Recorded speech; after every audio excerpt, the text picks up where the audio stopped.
Assalamualaikum warahmatullahi wabarakatuh. Saya Dewi Ratnasari, asal dari Desa Petalongan, Kecamatan Keritang, Kabupaten Indragiri Hilir. Sekarang saya sedang menempuh prodi Fakultas Ekonomi, jurusan Manajemen di Universitas Islam Indragiri Tembilahan dengan NIM 10111910019.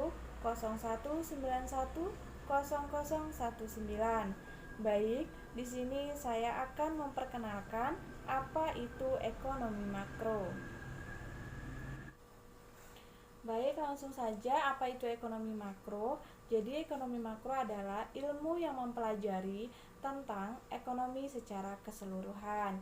Ekonomi makro juga menjelaskan perubahan ekonomi yang mempengaruhi banyak masyarakat, perusahaan, dan juga pasar.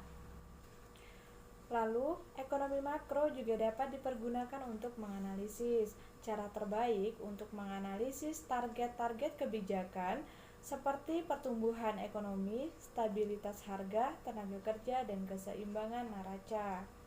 Adapun fungsi ekonomi makro yaitu sebagai pengumpulan data, pengorganisasian data, dan analisis data, menentukan pendapatan nasional, dan merumuskan ekonomi yang tepat untuk mempertahankan pertumbuhan ekonomi.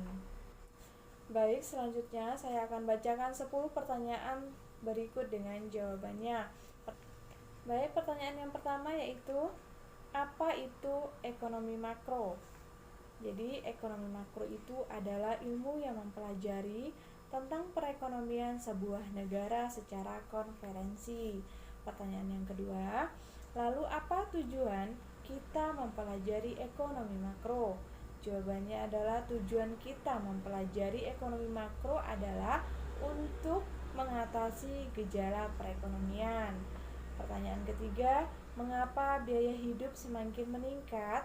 Biaya hidup semakin meningkat itu disebabkan karena adanya inflasi.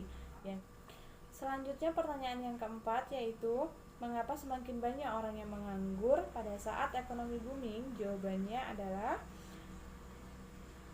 karena adanya perang, wabah, ataupun bencana maka mengakibatkan pengangguran yang sangat pesat. Pertanyaan yang kelima yaitu mampukah pemerintah menghadapi krisis dan bagaimana caranya? Jawabannya adalah mampu. Dengan memperbesar anggaran maka pemerintah akan dapat menghadapi krisis yang dialami seperti saat sekarang ini. Pertanyaan yang keenam, apa yang menyebabkan anggaran defisit? Yang menyebabkan anggaran defisit adalah inflasi yang tinggi dan barang yang mahal.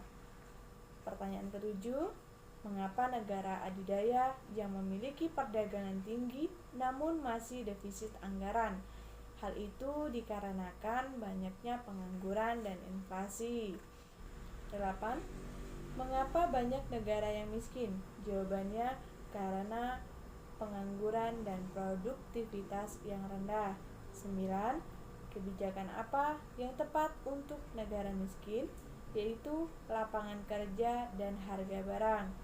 Yang ke-10, bagaimana mengatasi inflasi? Caranya dengan efisien, budget, tenaga kerja yang produktif. Baik, terima kasih, hanya ini yang dapat saya sampaikan. Semoga dapat bermanfaat dan menambah wawasan. Fekon hebat, Unisi berjaya dan gemilang. Wassalamualaikum warahmatullahi wabarakatuh.